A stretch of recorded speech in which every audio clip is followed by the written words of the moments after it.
to renewable energy takes place in a meaningful and successful way, with a skilled and professional union workforce who earn family-sustaining wages and benefits guaranteed by union contracts and project labor agreements.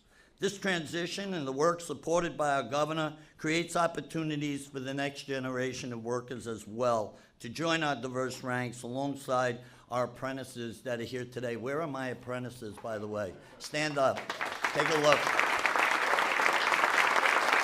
Great.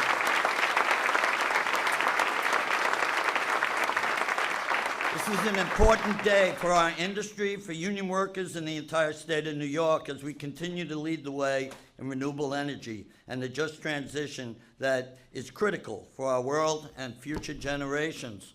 Because of this administration and the Biden administration as well, we will continue to work with our contractor and developer partners and allies in the environmental movement to make sure that the unionized construction industry shows up every day, works safely and efficiently, and does our part to create a more sustainable and brighter future. So welcome here this morning. Thank you very much, everybody. It's now my pleasure to introduce our governor, Kathy Hochul. She's the 57th and first female governor of New York. She began her career in public service on her local town board before becoming Erie County Clerk, a member of Congress, and Lieutenant Governor. Since being sworn into office in 2021, Governor Hochul has focused on making New York more affordable, more livable, and safer, including leading the path forward on New York's nation-leading efforts to address climate crisis while creating good union jobs. Governor Hochul has been a champion of the transition to a clean economy to protect future generations of New Yorkers. Please join me in welcoming our governor, Governor Kathy Hochul.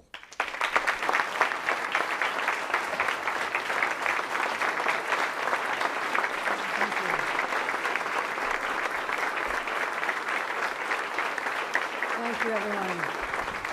Thank you, Chris.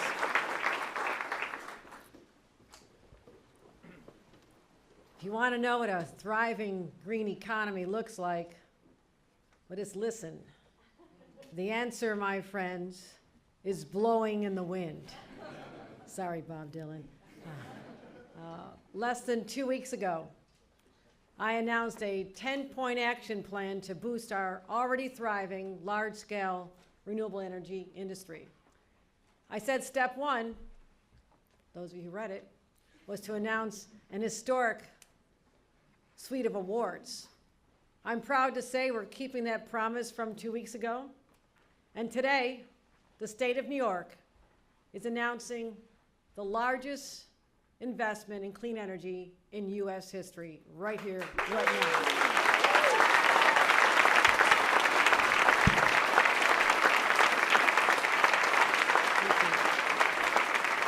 3 offshore wind projects and 22 renewable projects that'll generate enough power to power 2.6 million homes.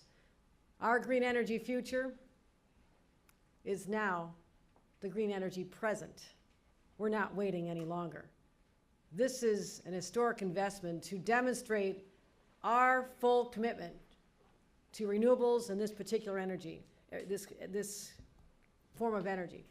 And I thank all of you for being here today at this magnificent site, a place that Chris and members of this local dreamed about for a long time. And I'm told it's the best place in New York City to watch fireworks. Extraordinary view. A place where on any given day there's 1,000 people, the apprentices who made a decision to change their lives and their family lives by saying, I want a job that's going to be there for the long term. Unlike the jobs that my dad and grandpa had at a steel plant where the jobs all went offshore, this is not going anywhere but off the shores of Long Island. And that is our commitment. That is our commitment.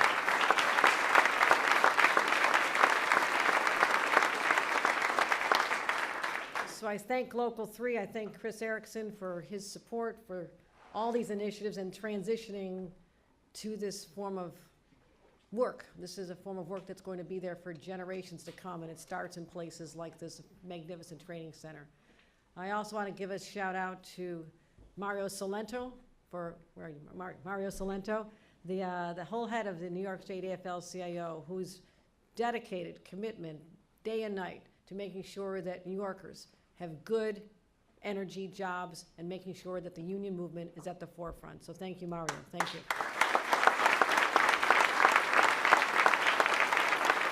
Gary LaBarbera, thank you for also helping to train these individuals in all the different facets. You know, we need partners like you, so I thank you for your support. And John Durso from the Long Island Labor Federation, let's wish him a happy birthday while we're at it here today. In my administration, I want to acknowledge Doreen Harris, who's been an extraordinary champion. Where's Doreen? Doreen, thank you. And Basil Segos, NYSERDA, and DEC, Basil Segos as well, great leaders. All the members of my administration, I thank them. Julie Tai, you are a legacy maker. You know, the work that you have done in this state will have effects that are felt for generations, but we're feeling them right here and now. So thank you for your voice of advocacy, Julie Tai. Ann Reynolds, the Executive Director of ACE New York, ACE, do you go by ACE or ACE? What's your preference? ACE, okay, we got the ace in the hole over here. And thank you for representing this industry that's so important to us. I recognize, I see, is Kevin Parker here? Kevin? All right, Kevin's got a nice seat waiting for him. Dee Dee Barrett's here, Kevin Law. I think Julie Wan is here as well. Julie, anyhow, those of you who are here are gonna have a great time. I'm sorry about those who didn't make it. But also we have a special guest who I'll be introducing in a couple minutes. President Joe Biden is so committed to this effort that he wanted to make sure that his top energy advisor, his climate advisor, Ali Zaidi, would be joining us here in person today. You'll be hearing from him in a couple of minutes. Let's give him a round of applause for the great work he does.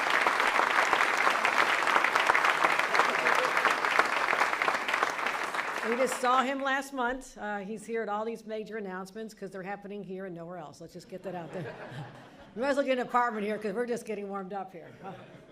And we're proud because the Inflation Reduction Act is what provided New York the additional resources, the powerful tools to be able to take these bold steps. So state of New York is committed, but also having the resources from the federal government truly makes our job a lot easier.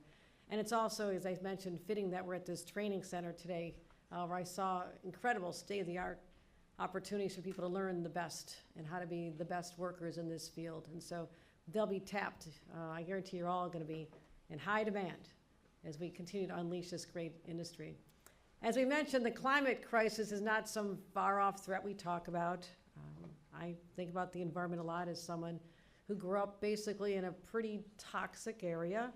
The Bethlehem steel plant was close by, and at night we'd see the discharge look like molten lava to me as a little kid going into Lake Erie, one of the great freshwater bodies of water on our planet, and we would swim in it while they were making the rounds dumping every night. The skies were not blue, they were orange because that was being emitted from all the smokestacks, and everybody was working there. My dad in the blast furnace, grandpa in the coke ovens. I mean, everybody was working.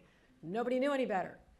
And we felt the effects for a long time until people became enlightened and realized that mankind's assault on Mother Nature had to stop. And we have stopped it. But now we embrace the opportunity to use our wonderful assets, including the wind, to help transition us into a much cleaner future for our children. And we have a responsibility. We see what's already happening. Temperatures of the water are rising, sea levels are rising, and we've witnessed firsthand the storms are getting far more severe. I can't tell you how many emergency declarations I've had to issue in the 2 years I've been governor. Record snow, 1,000-year flooding events. I said, who's tracking this for 1,000 years? I mean, but they tell me it's a 1,000-year flooding event. But even a couple years ago, every 2 years having a 100-year flooding event up in the Great Lakes and in the Hudson Valley, the North Country, all over New York City, seeing record rainfall. You can't say this is something that could happen in the future someday. The effects are being felt in the here and now. And it's only going to get worse because we didn't take these steps a number of years ago.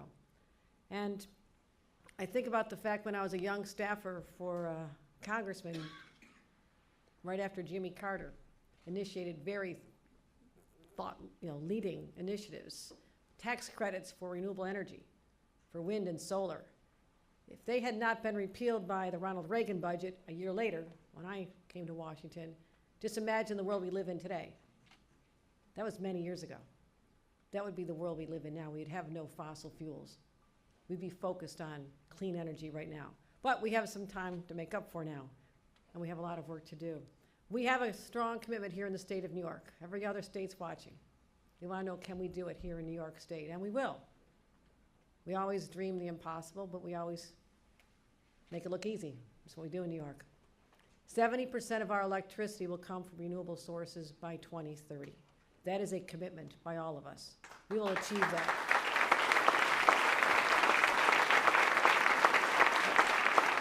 A zero emissions electric grid by 2040, and 85% reduction in statewide climate pollution by 2050. And I'm not afraid of those numbers. People say, oh, you're gonna make it? Don't worry. I have the team, we have the commitment, we have the workers, we have the opportunities, and we have the will. That's what we have to have, with a will to just charge right through these obstacles. It's what we do every single day. And we have a bold agenda to match these commitments. And when we finish these projects, we'll generate 6.4 gigawatts of clean energy. Now, someone might say 6.4, doesn't 10 sound better? I'll tell you, it's better than nothing. That's a good number. That's a good number. That's enough to power, as I said, 2.6 million homes, or 12% of New York's energy needs, right from these announcements today. This is one day's announcements. And that's the equivalent of taking 2 million cars off the roads. Think about your kids, grandkids yet to come, perhaps. They're going to be able to breathe cleaner air because of what we're doing here today. And it'll help children with asthma, a real problem we have here in New York City. And also, I love the economic impact of all these investments. I love the jobs they're creating. 25 projects we're announcing today will generate $20 billion in economic investment right here in the state of New York. $20 billion. You like that number, folks? That's pretty darn good.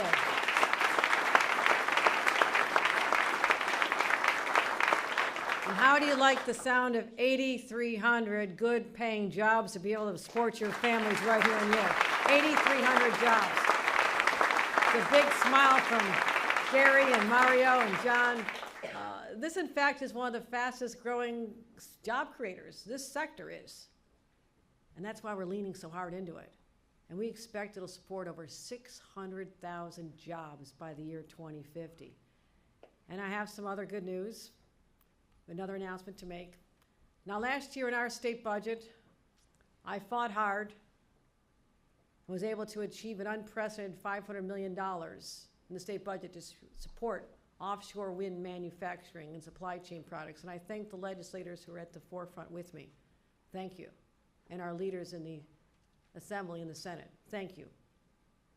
But that investment, and no other state made this kind of commitment, I said, this sounds great, but I'm not real excited about having to buy all the component parts overseas. We just saw what happened during the pandemic when our economy almost shut down, not just because of a global pandemic, a virus, but we also couldn't get chips from overseas producers, which is why we're investing so heavily into Micron, another topic, another day, but an exciting one.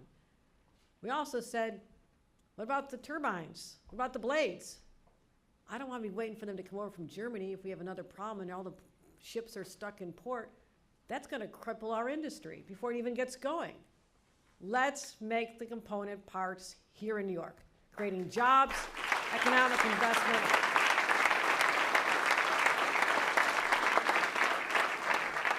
So, while we're at it today, of the $500 million, we're awarding $300 million in state funds to enable the development of 2 supply chain capabilities in the capital region. Henry Hudson discovered the value of the Hudson River. You can bring a lot of commerce. It would change the world in New York City, and it's many, many decades or centuries ago. We can use that waterway again. Manufacture up in our capital region. Bring the component parts down here. Manufacture them, get them offshore. It's brilliant, and that's exactly what we're doing today. We're leveraging that $300 million for nearly $1 billion in investments for these manufacturing projects. This is a good day, my friends, and they'll make the nacelles, which I have no idea what that is, but it sounds important. Actually, I do know. It's the part in the middle, the blades attached. Okay. We're making the blades, okay? You also know what the blades look like. How about made in New York stamped on the blades? Okay, I'm feeling good about that.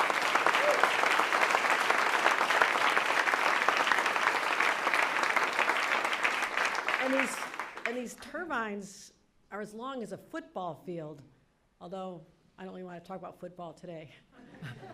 Another story. Some Mondays are better than others. But it's exciting. I mean, can you literally feel the energy around this? And this will be the first time ever that these component parts we manufacture, not just in New York, but in the United States of America. We're bringing home the jobs, we're bringing home the manufacturing under President Biden and this administration. So we're truly launching a brand new industry here. Change is in the wind, it's coming, and it's our responsibility to make sure we get it right. Because we'll be judged by how we act in this moment. Do we have the courage, the will, put the resources behind us, and break through all barriers to get this done right, to think boldly and act boldly, and to seize this moment. The projects we're announcing today will do just that. It'll set us apart, and it'll help not just New York, but the nation's transition to clean energy, and will lead by example for others to follow. That's what New York always does. And I could not be prouder at this time to thank all of you for being part of making history. Congratulations.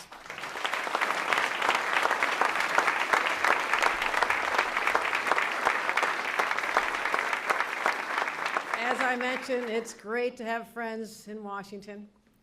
New York has no greater friend than President Joe Biden, who has been there at all the significant announcements. I was just with the CEO of Micron Sunday.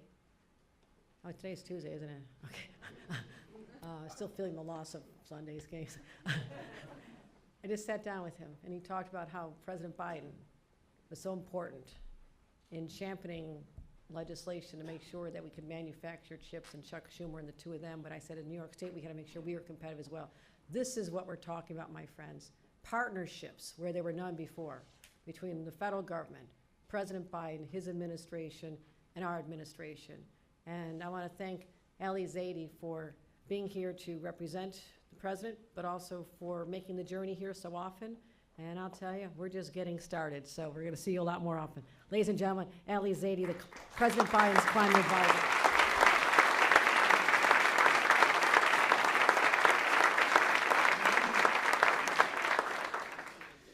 Governor, thank you so much. I'm just sitting here beaming with Lake Erie pride.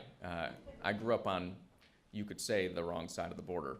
But it's just so amazing to see what you've done over the last 2 years. You talked about thinking boldly and acting boldly, and I think that's your record. That is evidence, that's proof on the ground, and we are so grateful to be your partner in all of this. You know, under the governor's leadership, not only is New York taking the lead on clean energy, it's taking the lead on advanced manufacturing, from chips to technology hubs to the clean energy economy we're here celebrating today. It's particularly heartening to be in the House of Labor, to be able to celebrate what is an economy that is being built not just to put steel in the ground or in the offshore industry, steel in the water, but really steel in the spine of the American middle class. For decades, we've fundamentally disinvested in the American middle class. We've disinvested in our workers. Now is the time. We stand up not only for a cleaner energy economy, but for a fairer economy, an economy that works for everybody. And that is the promise and the commitment of Joe Biden. And I think you see that in the words that he says, you see it in the places that he goes, you see it in the actions that you take as president. But there's another place you can see it, which you might not look, and that's in the United States tax code. So when you, yeah, I look there.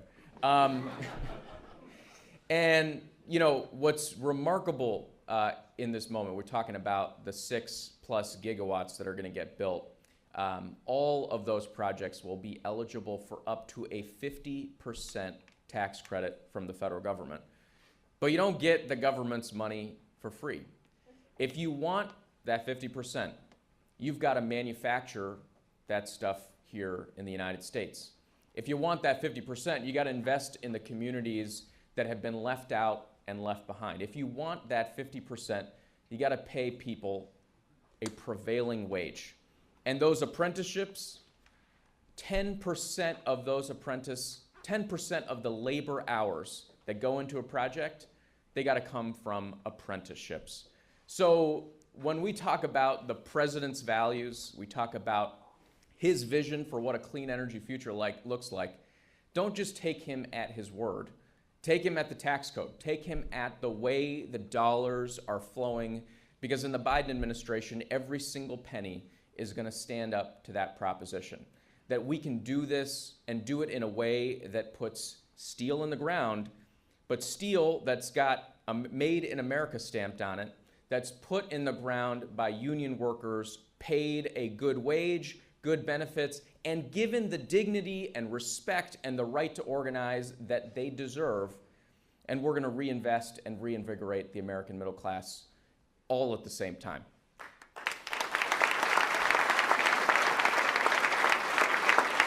And you know, what's so exciting, the Gov talked about the manufacturing part of this story. And you look at where the steel is getting forged in West Virginia by steel workers, where the ships are getting built in Texas, and we got the building trades doing that work, where the cords that are literally going to get installed here in South Carolina. And then here in New York, the nacelles and the blades. This is work that is reinvigorating our economy all across the country. We talk about offshore wind oftentimes, and it sounds like it's a coastal story. But the truth is, what's happening here in New York and all across the coasts is creating an industry in every single state across the country. 47 of them now with supply chain in the offshore wind industry, over 4,000 contracts that have been signed to do the work of lifting up energy out of the oceans and onto our grid. That's tremendous. That's the power of New York's leadership being felt and cascading throughout the entire country. And again, it's no surprise that y'all are leading here. It's because of, frankly, the coalitions and the approaches and the playbooks that have been formed here in the state of New York.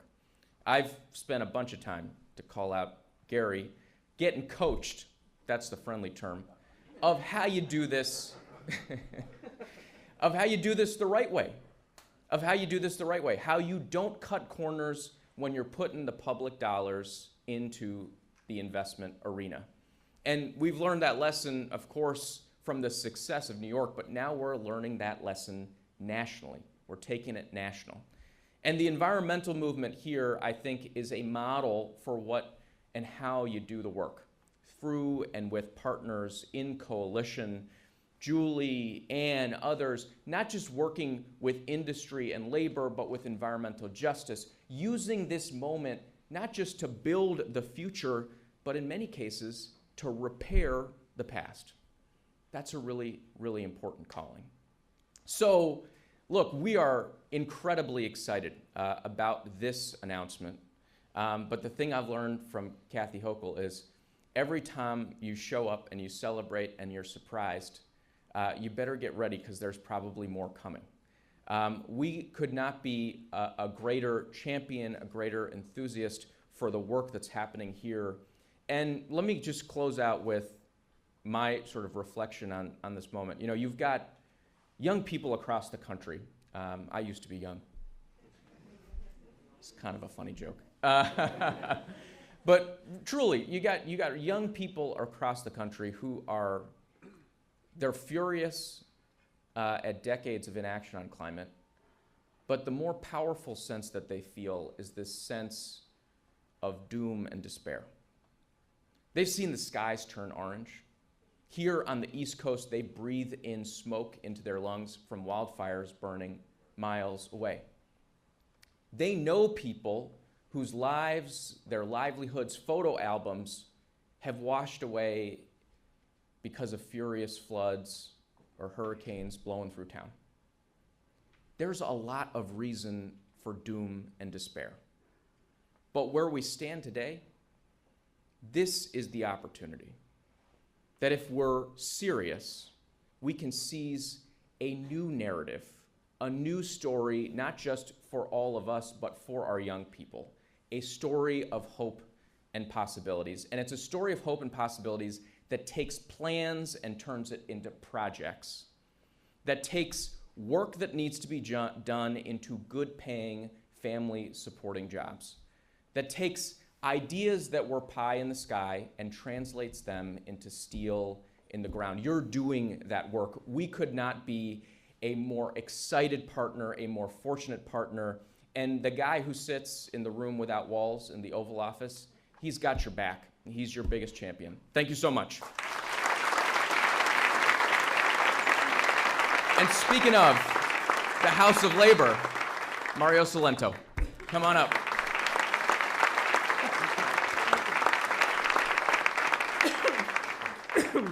Thank you, Ally. So first, really, on behalf of the 2.5 million members of the New York State AFL-CIO, and really all working men and women across this state, from the public sector and the private sector and the building trades, from Buffalo to Brooklyn to Long Island and everywhere in between, I want to say thank you, Governor. Thank you on behalf of the labor movement. Thank you for your commitment to this cause, and thank you for the commitment that you have always shown to working men and women throughout this state. Let's hear it for Governor Hochul. Thank you, Governor. Thank you.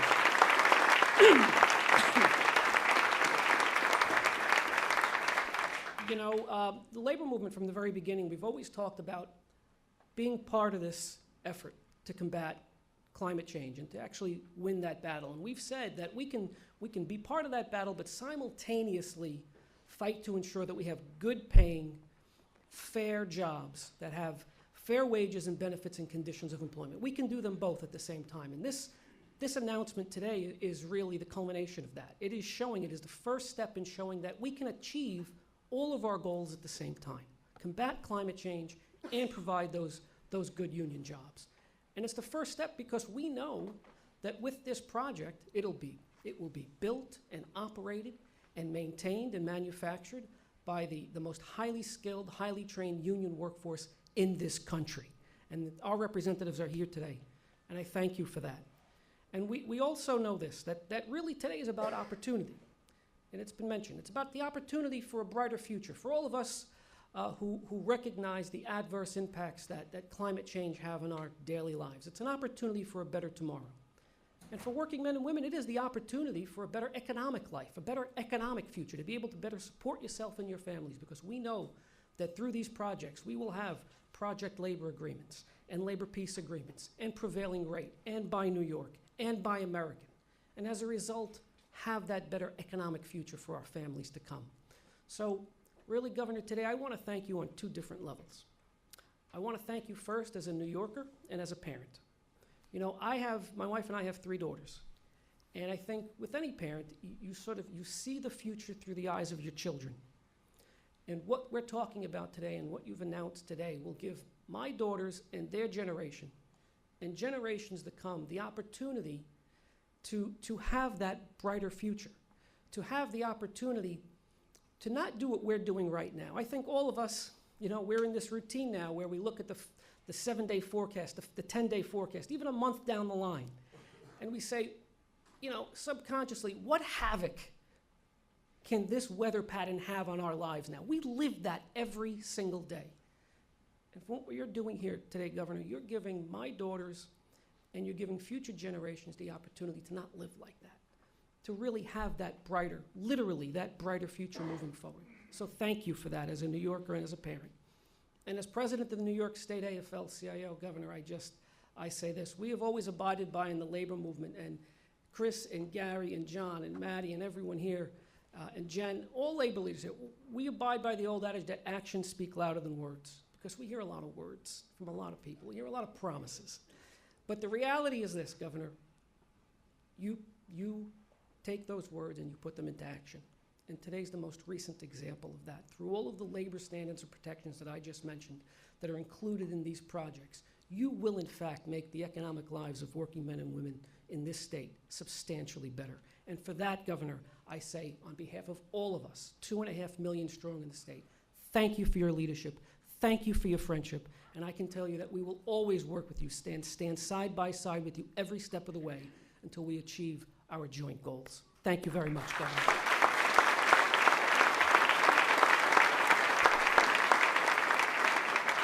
And it is my honor to introduce a friend of mine and the president of the New York League of Conservation Voters, Julie Tai.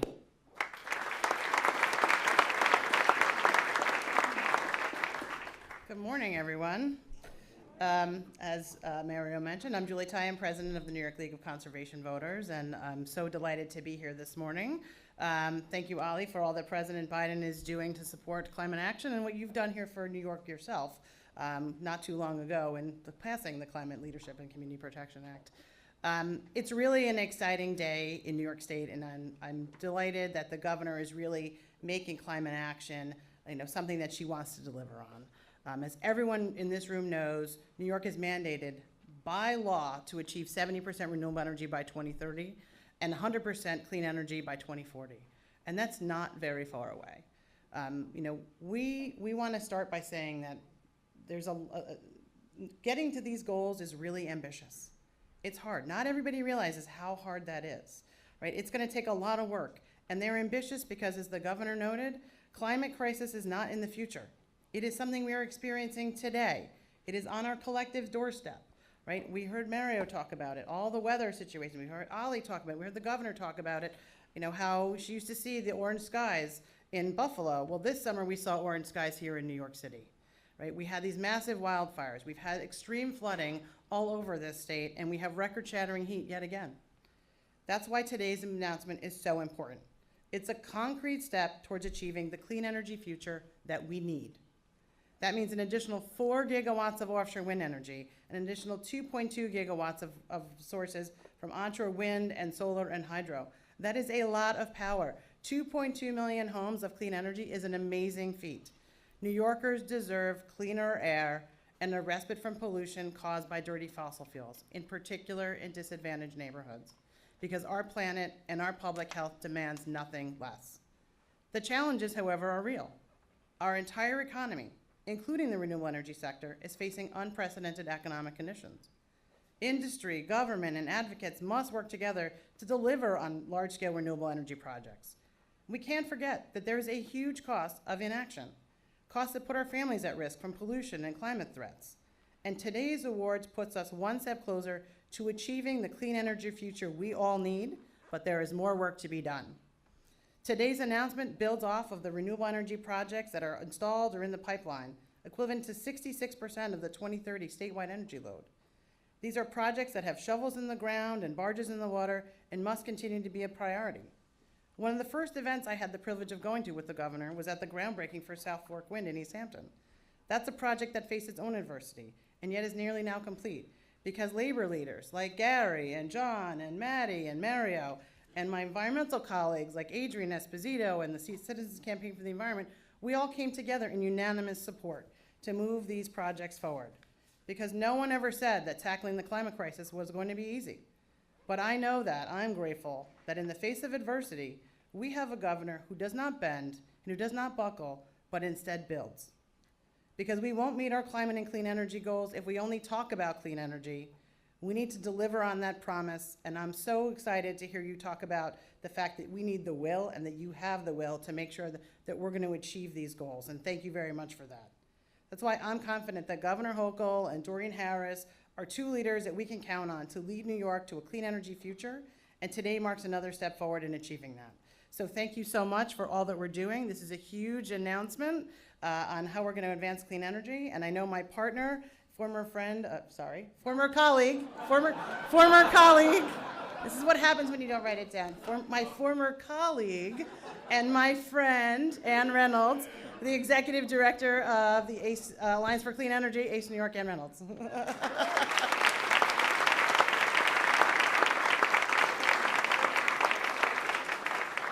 Apparently, Julie and I need to have a talk about something. Yeah, exactly. Hello and good morning. It's great to be here for some happy news and a great occasion. I very much appreciate the invitation, Governor, although I also would like to be invited back for the fireworks, so I don't know who was in charge of that. A little bit of a different angle on our celebration today. I wanted to reflect that as we stand here today, there's a lot of world events that are tragic and frightening. The crisis in Israel is particularly top of mind. We all know that this is a tragedy of this magnitude has repercussions in so many different ways, and it's an immediate question of war and peace and a humanitarian crisis. It's very personal for many New Yorkers, but these events also have implications for energy policy. On October 9th, the Wall Street Journal had an article headlined, "Oil and Natural Gas Prices Climb After Israel-Hamas War Erupts." And on October 18th again, oil rises as fighting in Gaza intensifies. So I mention these price pressures, they're yet another reason why this transition to clean, renewable electricity is good for New York and good for New Yorkers. It isn't only about demonstrating leadership on how to fight climate change, although you've heard how important that is. It isn't only about creating jobs that are family-sustaining, safe, union jobs, since we need to modernize our energy system anyway. It isn't only because the more renewable energy we use, the less fossil fuel we need, and the cleaner the air will be. It's also that relying more on renewable energy means hedging against these price spikes and protecting affordability. All of these compelling motivations notwithstanding, though, it's not easy. And even though our legislature told us we have to have 70% renewable electricity by 2030, it's not easy. We will, on occasion, disagree on how to get this done. And even when we do all agree, and we've seen great progress, and we feel poised to embark on a construction boom, world events can slow us down, whether a pandemic-induced economic hurricane or a real hurricane. There will be setbacks. But then again, we all try to teach our children that's what is important is not that bad things happen, but how you handle them. And this week, Governor Hochul and her great energy policy team are handling these challenges by staying committed. So it's great news for the companies that won contracts today. But it's also great news that the governor and the state of New York are following through on this energy transition, as evidenced by today's news and following through in a big way. And also the recent commitment to an accelerated RFP for additional wind and solar projects. So, on behalf of the renewable energy industry, we sincerely appreciate this continued commitment to this ambitious energy transition. And to the folks that won contracts, all members of the Alliance for Clean Energy, congratulations. This is big. You've had to do so much to get these projects where they are today. But remember, when these projects are up and running, when they've created great jobs, they're making power for all of us to use with no pollution and no fossil fuel susceptible to instability around the world or price spikes, then we will all be winners. Thank you so much.